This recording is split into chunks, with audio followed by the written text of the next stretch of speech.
Hello and welcome back to the channel.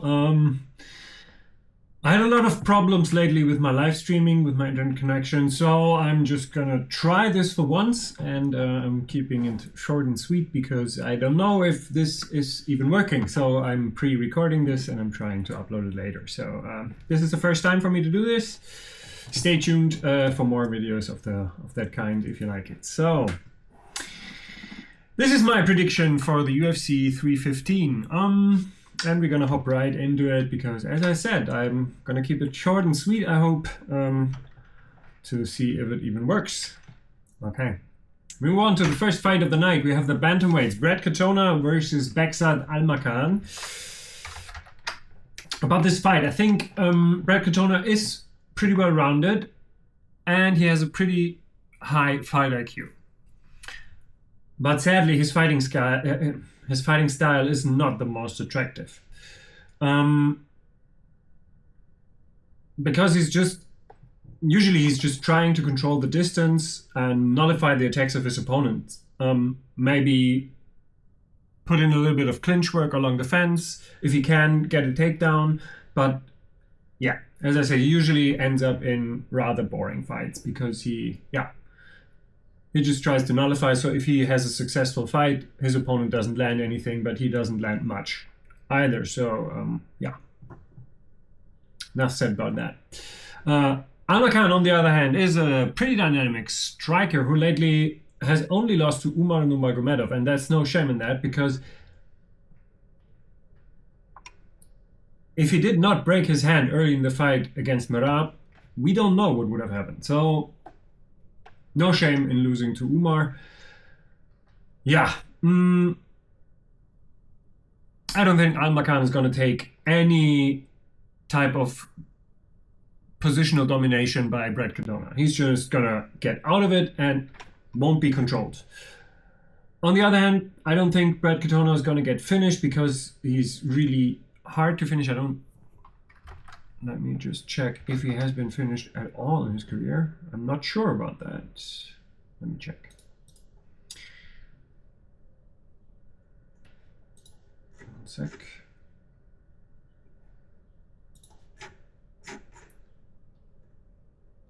No, he has never been finished. Neither by submission nor by TKO. So, hard to finish. So, I'm guessing it's going to be a decision win for Beksad Almakhan. We move on. Featherweights, Daniel Santos versus Lee Jeong-yong.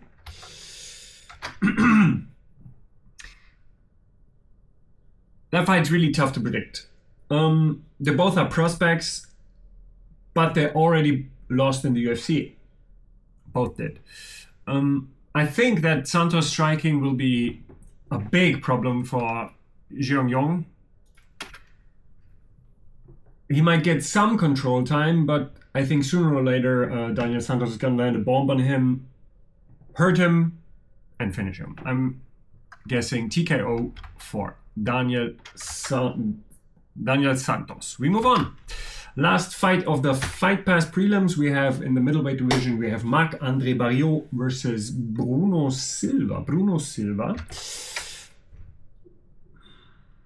Yeah, I think both fighters' backs is against the wall. They both need to end their losing streak. Of the two, I think Marc-André Barriault is the tougher. Let me, 1 second. And I think that's going to be the tipping point of this fight. I think he's going to be tougher. He's going to take it when Silva is going to land on him.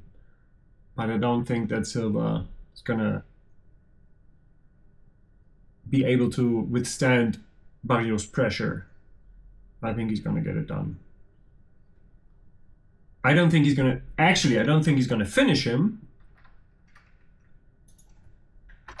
But I think he's going to, just dominate him positionally and get the victory. I think Bruno Silva has the ability to hurt him and maybe even finish him. But I think Barriault is too tough and will prevail. We move on to the ESPN. I called it ESPN prelims because this one's on ESPN. The other ones are on Disney and ESPN Plus, I think.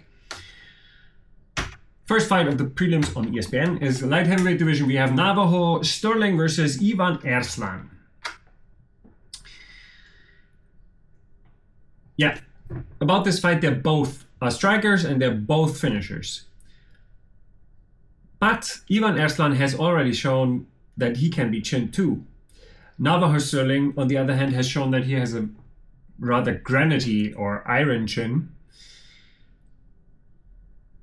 So I think it's going to be an entertaining fight, but Sterling will stay strong and catch Erslan at some point with something big, and he's going to get the TKO. We move on.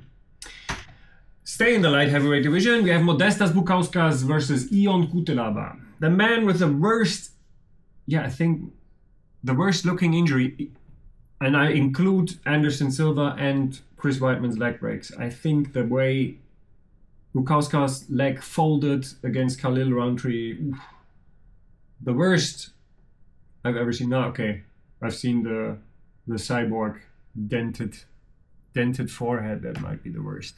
But you couldn't see that much at that point, you know. It was more the pictures you saw later. They were horrific. But I felt it in my knee because I had knee problems myself in my life. So I felt it in my knee really, really painful, actually.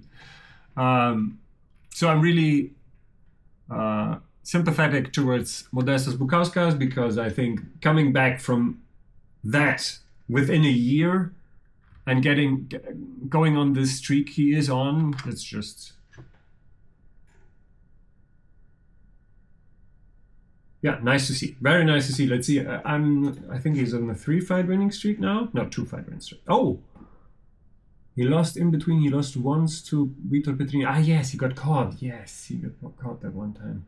But other than that, he's on a good streak. He has now 2 in his last 7. I think he's 6-1.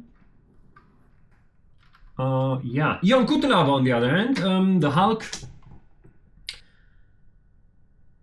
is just a smashing machine. That he has the perfect nickname for himself because he just goes in with, except for the last fight. In his last fight, Cutelaba showed a lot of fight IQ, I think. Was it his last? Or was it the one before? Let me check. There was one where he really, really looked different. Yes, it was the Ivo Arslan one. The last fight. He looked really different. If he can fight like that against Bukauskas, he has a chance. Other than that, his only chance might be to get an early finish. Because I think Bukauskas has the better technique. And he's going to dominate Cutelaba with superior striking, like hitting him, and Cutelaba is just forced to eat a lot of jabs, I think. Even though they're both like the finish, I don't think there's going to be a finish in this fight. Decision for Modestas Bukauskas in this one is my prediction. We move on to the women's flyweight division. We have Jessica Andrade versus Jasmine Jesudavikius. To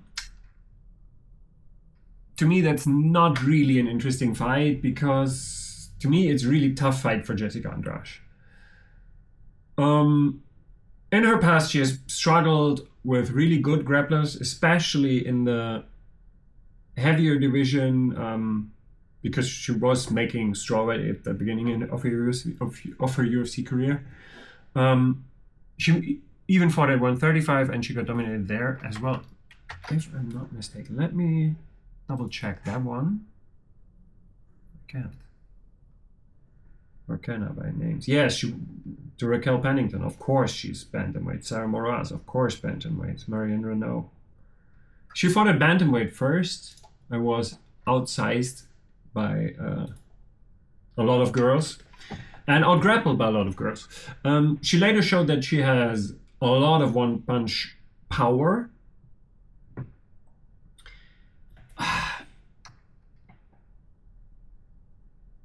But I think that's her only shot in this fight. Because Jasudavicius is just a relentless grappler, and she might defend the takedown for a round, but she's not going to defend her pressure for 3 rounds. I don't think she's going to be able to defend for more than 1 round. So she needs to land something significant, maybe something that finishes Jasudavicius even. Because if she can recover, she's going to still take over in this fight, I think.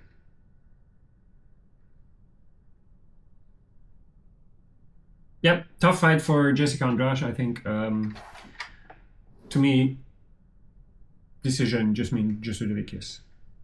Pretty crystal clear.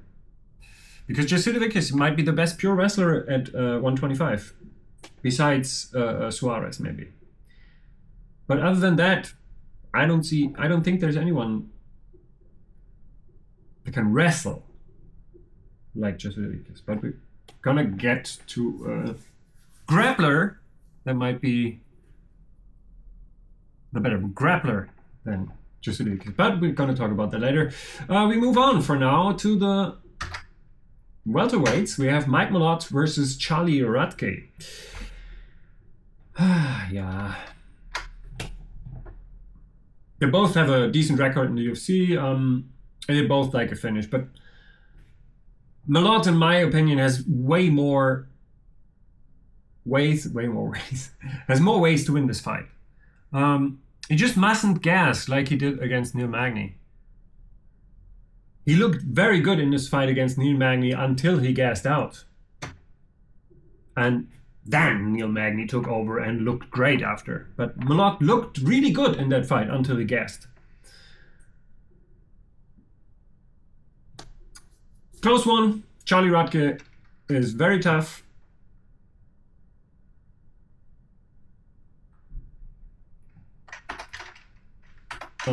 But I don't think he's gonna win this one. Mike Malott by decision.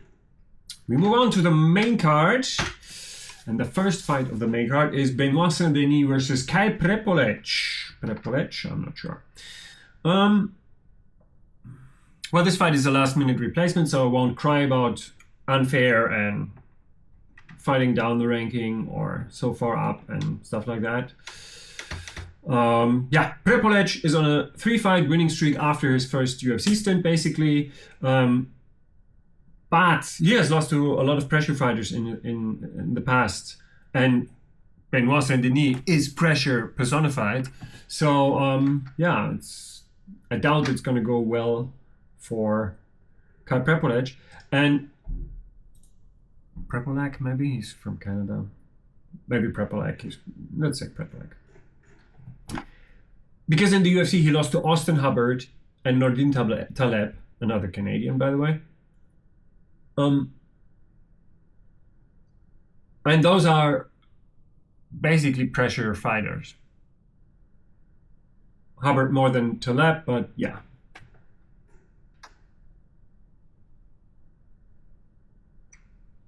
I don't think it's gonna go well for Prepolec in his UFC return against Benoit Saint-Denis. It would be a major upset, of course. Would be major. If he was able to do that, wow. But I have Benoit Saint-Denis by TKO, and we move on to the women's flyweight division. We have Alexa Grasso, the former title holder, versus Natalia Silva. In my opinion, the biggest rising star in the women's MMA.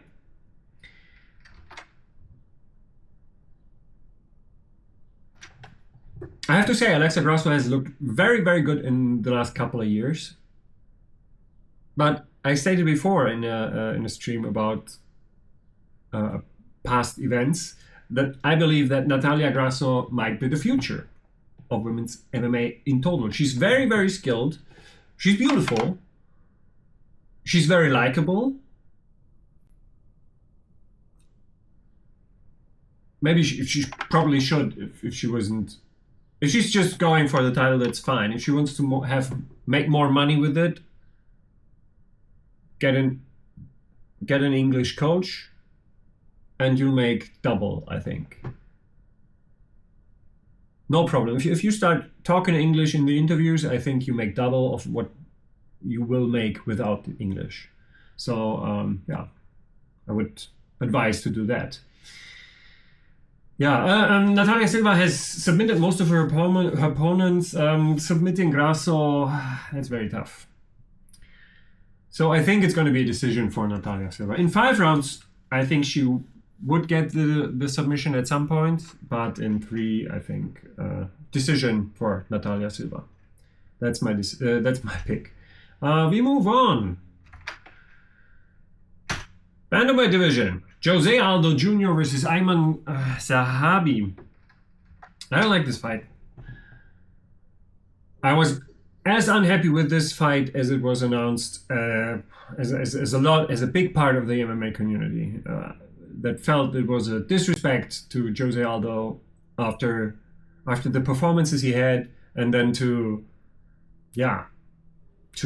lose a fight against Bautista that many thought he won. I actually thought that Bautista should have gotten the nod because he just did more, but it was still, I was annoyed by how boring it was myself, because I know how exciting and entertaining Jose Aldo fights can be if he's allowed to fight, but it was just smothering against the cage, holding, and but I thought, and when I watched the interview that Dana gave after the fights, I thought that Jose Aldo's stock did not fall after that his performance was good. I thought that Mario Bautista's stock might have fallen for the UFC. And Jose would have at least stayed on the level he was. So I want him in a number 1 contender fight, or at least in a fight that gets him towards a number 1 contender fight. What does a win against Ayman Zahabi do for Jose Aldo is my problem with this fight. It does nothing.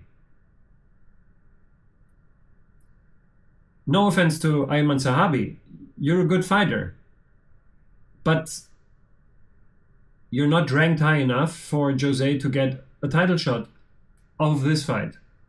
It just won't happen. Maybe a number 1 contender shot, maybe a number 1 contender slot, but let's check the rankings for a second.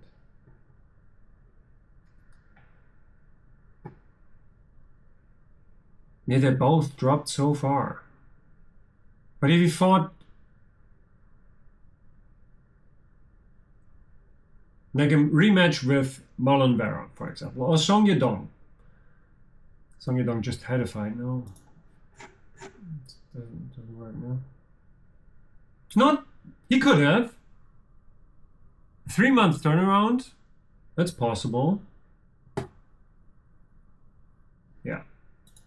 But instead they gave him Ayman Zahabi. He's number 11 now in the UFC rankings. He wins against number 15 Ayman Zahabi. He can overtake Mario Bautista again and probably get the rematch. Woo! No, he might, after a victory, might get him back into the top 10. But then he needs another fight that gives him to a number 1 contender spot, I think. He's not even, for that would qualify him for a number 1 contender fight. He's not in the number 1 contender spot because he's still, if he wins once, he's maybe, hopefully he's like 9 or something after. Then he wins against maybe a Song Yadong, for example, and he jumps into 4, and then you can rectify giving him a number 1 contendership fight. But that means 3 fights for Jose Aldo. I'm yapping and waffling about this. But I'm really annoyed by this because it's so disrespectful towards a legend like Jose Aldo. About the fight. Let's stop at this point and talk about the fight. I think that Jose Aldo's striking is still too good for Ayman Sahabi. I think technically he can maybe hang, but Jose Aldo has just too much power, especially in his leg kicks. And I don't think Ayman Sahabi is going to be able to deal with that. It might be a finish for Jose Aldo. I hope it's going to be a finish because that could actually help him in the rankings. But I think it's going to be a decision for Jose Aldo Jr. And we move on to the co-main event of the evening, women's flyweights again. Probably the other fight is the number one contender spot, probably.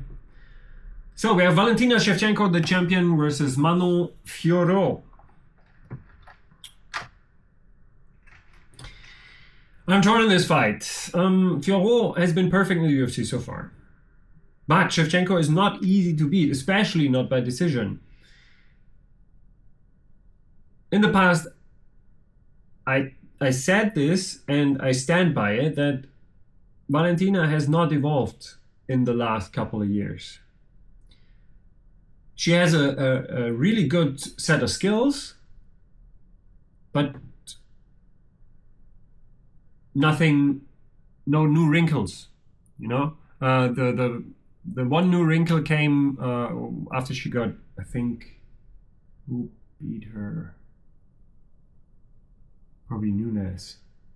Probably Amanda Nunes. And she got out-grappled, and then after that she implied a lot of offensive grappling herself. And I think that was the last major development in her style. So I think there's a blueprint to beat Valentina Shevchenko. You just have to be a good grappler. Because she will try to take you down. And if she overextends, like she did in the first and the second, I think, or is it the third?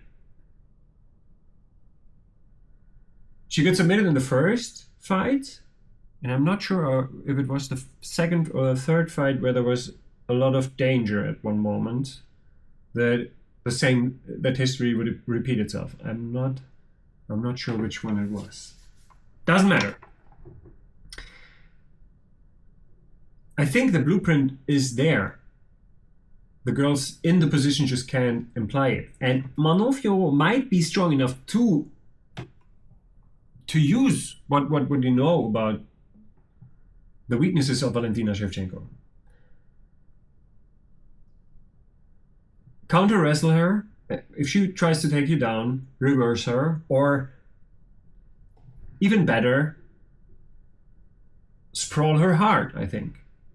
And try to take the guillotine right away. I think that Shevchenko could be susceptible to that as well. All right, another facet of this fight. Valentina Shevchenko has sparred a lot of times with Rose Namajunas in the past. And we don't know what happened in these sessions. But what we know is that Rose always had a lot of respect for Valentina Shevchenko. So we can kind of... I feel like it was probably like Rose dodged a lot of her strikes, but if she got hit, it hurt. Not like she was dazed or anything, but she felt the power when Valentina hit her. And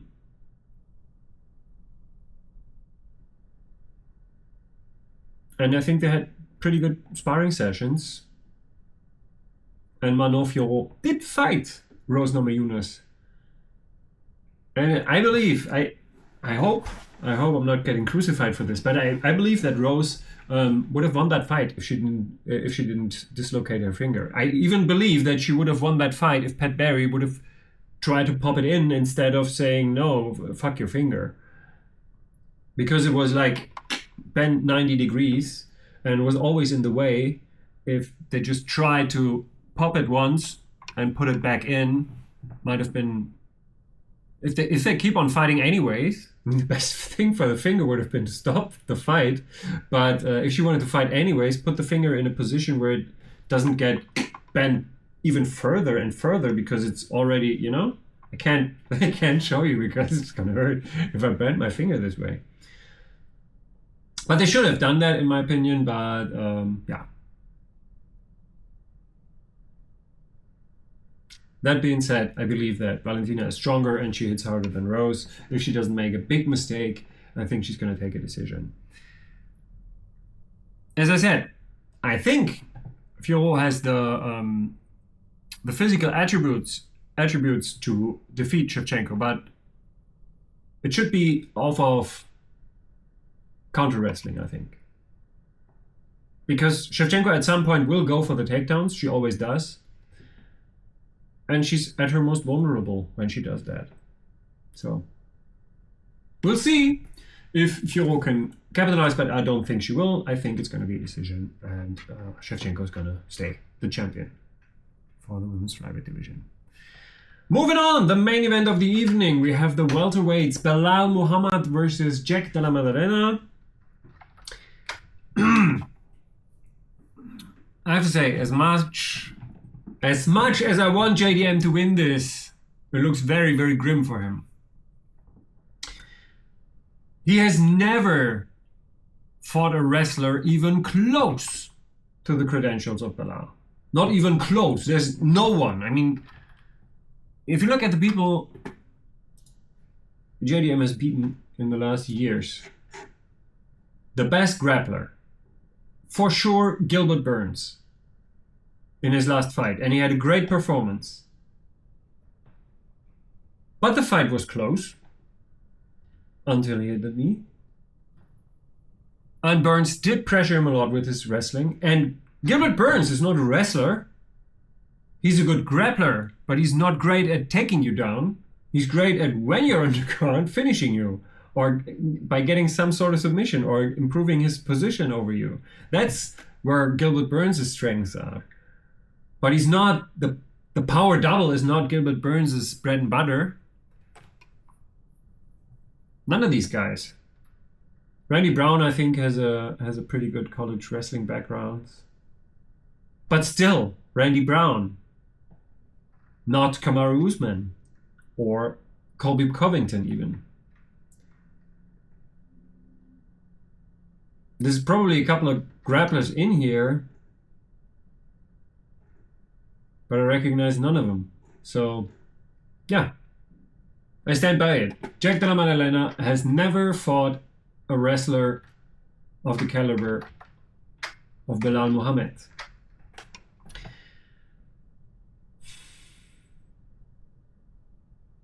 Also, Belal Muhammad had the best performance of his career in his rematch against Leon Edwards. I'm going to say this about that fight. I felt like Edwards still had he wasted, I think, the first and second partially. And was it the second round when he got dumped on his head? I think he tried to roll and couldn't roll because Belal was holding him in place, so he tried to roll and his neck was like crushed a little bit. I thought he didn't look the same after getting slammed on his head. But I might be wrong about that. But to me it looked like he was more timid after. He was timid from the get-go, but usually Leon Edwards gets going during a fight. But he didn't in that one. And I think it's because he really, that landing on his head really cracked something in his neck. Doesn't have to be a real break or anything like that, but it really, I know the pain when you're trying to roll, but you can't because there's something in the way, and you just sit down basically on your neck with all your body weight. It hurts. It really hurts. So might have been that. But best performance of Belal Muhammad's career, no doubt. But in this fight, I think that Della Maddalena's only chance is an early TKO. He might defend the takedowns of Belal Muhammad for a round or two. But Belal, as he's shown, he's relentless. And he has gone 5 rounds a couple of times like this. He knows to keep the pressure and the pace for 5 rounds. And Jack Della Maddalena has never seen that in his career. in a fight at least, probably in the gym, but he's never seen it in a fight. So yeah, I think Belal Muhammad is a kind of boring fighter, but I also see that he's a really good fighter. I see that too. I don't like his fighting style, but I don't think I have to. It doesn't matter whose fighting style I like. I think Belal's gonna win this. Decision, Belal Muhammad. Muhammad, my bad. We move on to the overview. So we're gonna finish this off right now. We have Beksan Almakan winning by decision over Bekatona. Daniel Santos by TKO. Oh, my bad. I have to change this. No. Oh. What the hell just happened? All right. Myself here. As I said, Daniel Santos, TKO over Lee Jeong-yong. Marc-André Barriot by decision over Bruno Silva. Navajo Sterling by TKO over Ivan Erslan. Modestas Bukauskas by decision over Ion Kutelaba. Jasmine Jesudavikius decision against Jessica Andrade. Mike Malott decision over Charlie Radke. Benoit Saint-Denis TKO over Kyle Prepolek. Natalia Silva decision over Alexa Grasso. Jose Aldo Jr. decision over Ayman Zahabi. And Valentina Shevchenko decision over Manon Fiorot. And last but not least, Belal Muhammad decision over Jack Della Maddalena. Overall, I see a lot of decisions, and I don't see many fights that can go not to a decision. Like, of course, Jessica Andrade could knock out Jasmine Jesudavikius, but I don't think it's going to happen. Sure, Natalia Silva could submit Alexa Grasso, but I do not think it's going to happen. It could also go the other way around, but I doubt that too. So many fights that are going to end in a decision on this, I think. Well, putting myself back. All right, those are my predictions. I hope you guys enjoyed, and I hope you guys leave a like, comment, subscribe, and I'll see you guys in the next one. I'm gonna make a video after the fights. I'm not sure if I'm gonna upload right away because my computer is in my room with my bed, so yeah, I have to shut that down when I'm sleeping, so I might have the reaction only the day after. Or maybe my internet is working again and I can live stream it. We'll see. For now, that's it. I hope you guys have a great weekend, and I see you guys in the next one. See you.